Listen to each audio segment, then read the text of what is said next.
In this video, you will learn how to fix Steam game validating. Start. Restart Steam completely. Close Steam fully. Right-click on the Steam icon in the taskbar, then click Exit. Then reopen it. Sometime a full restart clears stuck validation. Verify the game files manually. Go to your Steam library, right-click on the game and then Properties. Click Install Files and verify integrity of game files. Let it finish completely. This often resolves minor corruption issues. Check for Steam and updates. Make sure both Steam and the game are fully updated. Outdated versions may cause validation, or to loop, or even freeze. Check the Steam download cache. Go to Steam settings, go to download and click Clear Download Cache.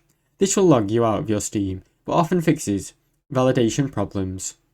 Temporary disable firewall or antivirus. Some antivirus programs and softwares block Steam file validation process. Disable any real-time protection temporarily, then retry the validation. Reinstall the game. If nothing else works, if the validation error still persists, uninstall the game and reinstall it fresh. Make sure you restart your PC before reinstalling. Now you know how to fix Steam game validating issue. Thanks for watching. Don't forget to like and subscribe.